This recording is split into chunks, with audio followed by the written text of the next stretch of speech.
Ta parole est une lampe à mes pieds, une lumière sur mon sentier. Psaume 119, verset 105. La méditation.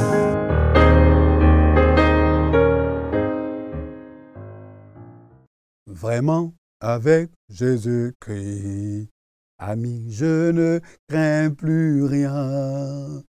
Vraiment avec Jésus-Christ, je sais que je suis en paix. Oh, vraiment avec Jésus-Christ, ami, je ne crains plus rien. Vraiment avec Jésus-Christ, je sais que je suis en paix. Fidèles téléspectateurs d'Espérance TV et vous qui nous suivez via d'autres canaux, je vous salue. La joie est dans mon cœur et je l'espère aussi vivement pour vous, chers téléspectateurs. J'espère que vous êtes dans la joie en cette nouvelle année. Nous ne sommes que le 3e jour de l'année 2025. Voilà, je vous souhaite une sainte et agréable année 2025. Maintenons le cap, selon le thème du lecteur de la Bible 2025. Maintenant le cap. Nous sommes aujourd'hui, vendredi 3 janvier 2025. Voilà, c'est bien ça, hein? Oui, vendredi 3 janvier 2025. Merci d'être en notre compagnie. Vous êtes à la méditation. Et la Ligue pour la lecture de la Bible nous propose pour ce jour le passage biblique de Matthieu, chapitre 4, du verset 12 jusqu'au verset 25. Voilà. Matthieu, chapitre 4, du verset 12 jusqu'au verset 25. Seigneur, nous te remercions et nous te bénissons pour cette nouvelle année que tu nous donnes. Nous sommes au 3e jour de cette nouvelle année 2025. Merci, encore merci de nous assister, de nous éclairer pour la méditation de ta sainte parole. Que ton nom soit béni au nom de Jésus-Christ. Amen. Je vais donc lire la Bible dans la version Louis II. Matthieu chapitre 4, verset 12 jusqu'au verset 25. Jésus, ayant appris que Jean avait été livré, se retira dans la Galilée. Il quitta Nazareth et vint demeurer à Capernaum, situé près de la mer, dans le territoire de Zabulon et de Nephtali, afin que s'accomplisse ce qui avait été annoncé par Ésaïe le prophète. Le peuple de Zabulon et de Nephtali, de la contrée voisine de la mer, du pays au-delà du Jourdain et de la Galilée des Gentils. Ce peuple, assis dans les ténèbres, a vu une grande lumière. Et sur ceux qui étaient assis dans la région et l'ombre de la mort, la lumière s'est levée. Alléluia. Dès ce moment, Jésus commença à prêcher et à dire: repentez-vous, car le royaume des cieux est proche. Comme il marchait le long de la mer de Galilée, il vit 2 frères, Simon, appelé Pierre, et André, son frère, qui jetaient un filet dans la mer, car ils étaient pêcheurs. Il leur dit: suivez-moi, et je vous ferai pêcheurs d'hommes. Aussitôt, ils laissèrent les filets et le suivirent. De là, étant allé plus loin, il vit 2 autres frères, Jacques, fils de Zébédée, et Jean, son frère, qui étaient dans une barque avec Zébédée, leur père, et qui réparaient leurs filets. Verset 22. Il les appela et aussitôt ils laissèrent la barque et leur père et le suivirent. Verset 23. Jésus parcourait toute la Galilée, enseignant dans les synagogues, prêchant la bonne nouvelle du royaume et guérissant toute maladie et toute infirmité parmi le peuple. Sa renommée se répandit dans toute la Syrie et on lui amenait tous ceux qui souffraient de maladies et de douleurs de divers genres, des démoniaques, des lunatiques, des paralytiques, et il les guérissait. Enfin donc, verset 25. Une grande foule le suivit de la Galilée, de la Décapole, de Jérusalem, de la Judée et d'au-delà du Jourdain.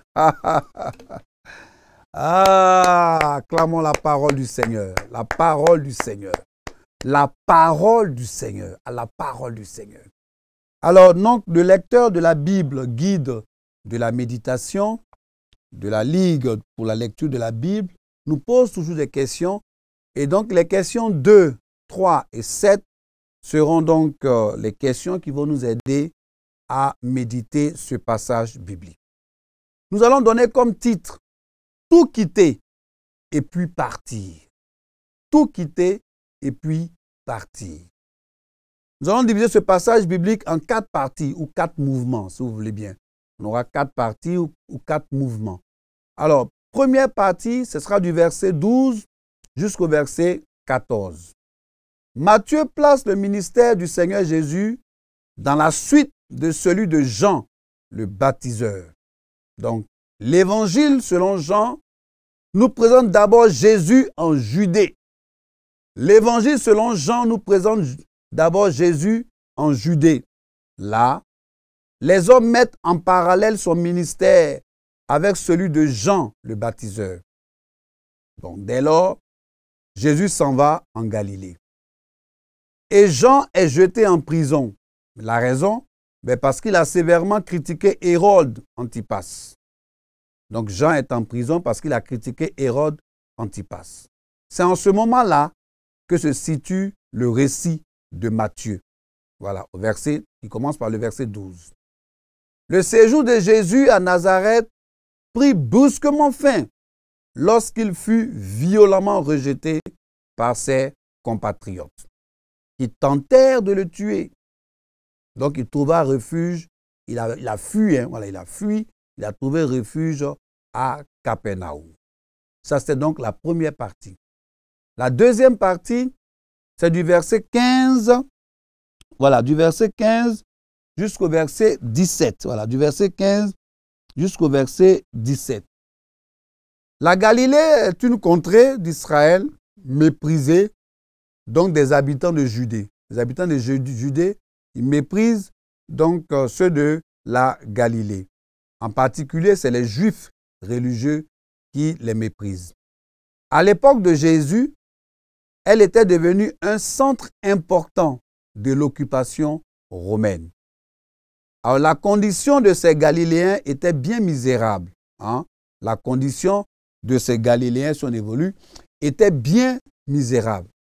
Ils étaient plongés dans une profonde obscurité. Ils étaient dans les ténèbres, en prélude de la mort. On peut voir que dans Ésaïe 9, verset 1 jusqu'au verset 2, le peuple marchait encore dans les ténèbres. Dans l'Évangile, le peuple est assis dans les ténèbres. Et ils ne marchent plus, ils sont assis dans les ténèbres. Dans Ésaïe, ils marchaient. Maintenant, ils sont assis même. Pieds et mains liés, assis dans les ténèbres. Ils ne marchent plus. Et la mort le couvre. Donc, couvre ce peuple de son ombre. Il a perdu tout courage et toute espérance. J'allais dire, le peuple a perdu tout courage et toute espérance. Au verset 17, c'est le début du ministère public de Jésus. C'est le début du ministère public de Jésus.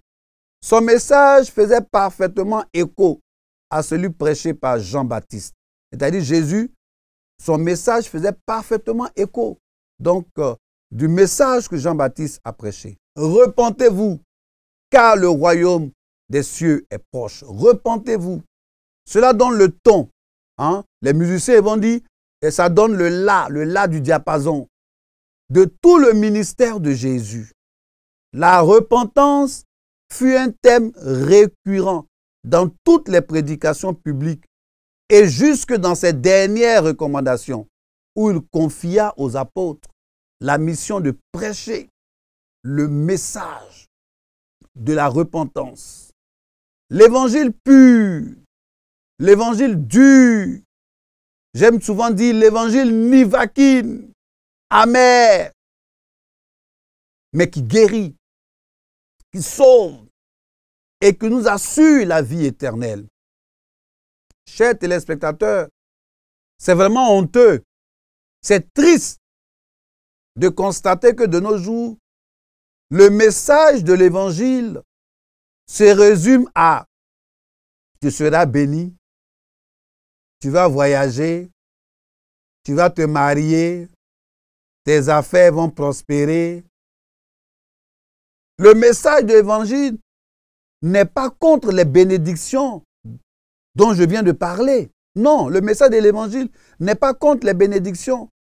Mais le message de l'évangile, c'est d'abord et avant tout la repentance. Le cœur gagné à Christ. Et après, selon Matthieu 6, verset 33 jusqu'au verset 34, toutes choses vous seront données par-dessus tout. Ça veut dire quoi? Ça veut dire repentance, cœur gagné, et après toutes choses vous seront données. Donc dans le toutes choses là, dans le grand panier de toutes choses, on pourra mettre le mariage, les voyages, les voitures. Mais si notre premier message, ce ne sont que des bénédictions, mais quand le non-chrétien donne sa vie à Jésus, qu'il arrive à l'église, il passe 1 mois, 2 mois, il ne voit pas la réalisation de ces choses annoncées. Mais il part, puisque Christ présentait là-dessus. Et Christ n'a pas tenu ses promesses. Si je m'en tiens à ce comme on a présenté Christ. On lui a présenté Christ comme « Viens, dans notre église, tu as trouvé mari. Dans notre église, tu as trouvé femme. Il faut venir. » Non, non, non, non. Il faut venir. Le message de Christ n'est pas un message alimentaire. Oh, oh, oh, chers frères, chères sœurs, nous qui prêchons Jésus, le message de Jésus n'est pas un message alimentaire. Ce n'est pas un message de billets d'avion, de mariage, de jolis costumes et que sais-je encore. C'est un message de la repentance qui nous amène à la vie éternelle. Je suis déçu. Et je pèse mes mots, déçu, très déçu quand je vois des grands programmes, des séminaires entiers organisés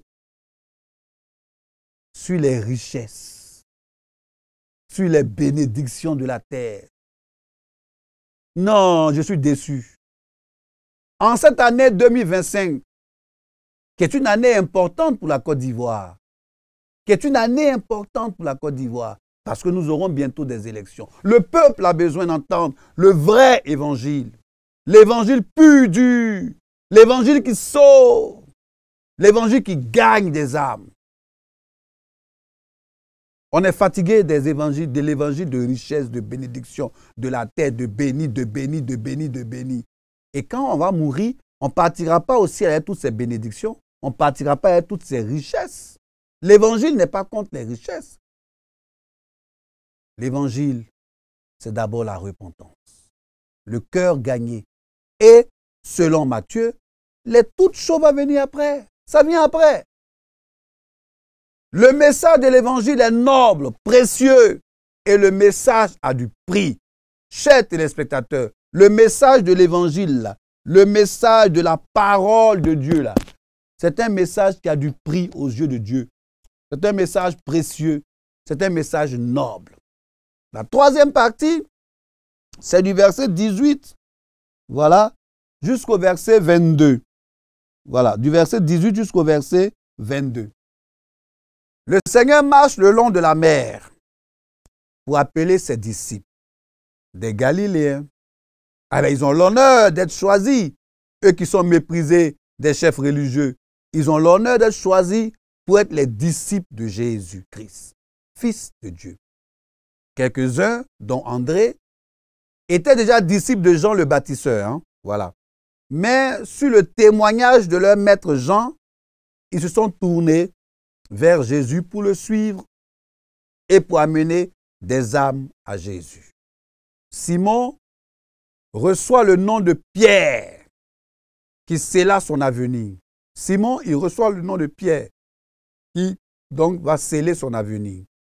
Certains connaissent un appel particulier pour une mission précise. Cela implique quelquefois, comme pour ses disciples, la nécessité de tout quitter, d'où le thème. Hein?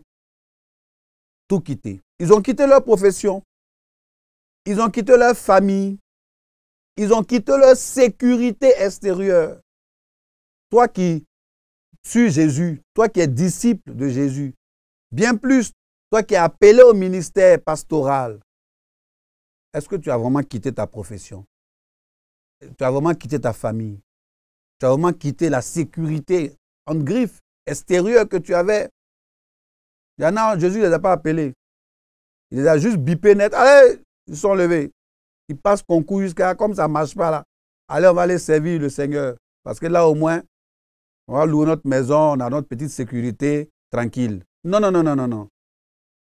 Il faut tout laisser pour partir suivre Jésus. La quatrième partie, c'est du verset 23 jusqu'au verset 25. Jésus prêche l'évangile du royaume.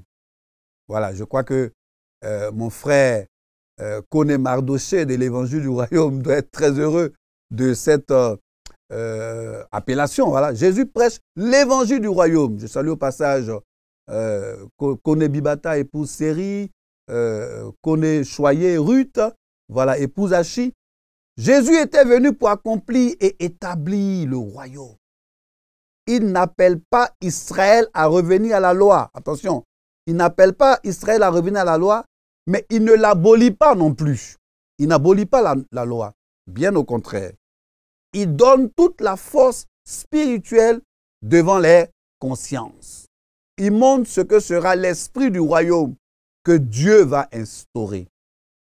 L'évangile que Jésus prêche est confirmé par les miracles. Cela veut dire qu'on peut aussi organiser, une campagne d'évangélisation. Et Jésus peut décider que les miracles peuvent être que la conversion des âmes.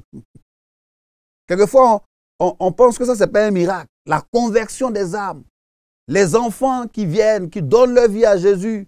Quelquefois, aux campagnes d'évangélisation, on chasse les enfants. Hey, vous les enfants là, passez à côté. Non, non, non, non. Laissez venir à moi les petits enfants. On est habitué à les sourds vont entendre, les paralytiques vont marcher. C'est ça qu'on veut comme miracle. Mais le Seigneur peut décider qu'à une grande campagne d'évangélisation, des âmes soient sauvées. Ce ne sont pas les miracles qui déterminent l'évangile. Si vous prenez des notes, il faut souligner ça. Ce ne sont pas les miracles qui déterminent l'évangile. C'est plutôt l'évangile qui détermine les miracles. Est-ce qu'on s'est bien compris? Ce n'est pas les miracles qui déterminent l'évangile. Non, non, non, non. C'est l'évangile là qui détermine les miracles, qui ponctue les miracles. Admirons le trio de verbes ou d'expressions que Jésus utilise. Jésus enseignait. Jésus prêchait. Jésus guérissait. Jésus guérit par une parole. Et Jésus, il guérit par une parole. Il n'a point de remède en main. Il ne prescrit aucun soin, aucun traitement. Mais il parle et l'homme est guéri. Chers frères, chères sœurs, chers téléspectateurs, arrêtons de prescrire des jeûnes et prières de 21 jours, de je ne sais pas combien de jours, à des personnes qui sont déjà malades. Ces personnes sont déjà malades, donc affaiblies. Donc si tu veux prier pour cette personne, à la limite, c'est toi qui jeûnes et pries pour cette personne. Ou bien, On a eu des cas où des malades sont décédés parce qu'on veut prier pour elles. On dit elles-mêmes dans cas jeûner, elles sont déjà affaiblies. Arrêtons de vendre de l'eau, de l'huile pour prier pour la guérison des malades. Jésus utilisait quoi? La parole. La parole. L'évangile n'a pas changé. Jésus guérit encore aujourd'hui par la parole. Voilà. Donc, le lecteur de la Bible qui nous pose toujours des questions, pour ce 3 janvier, on va devoir répondre aux questions 2, 3 et 7 du lecteur.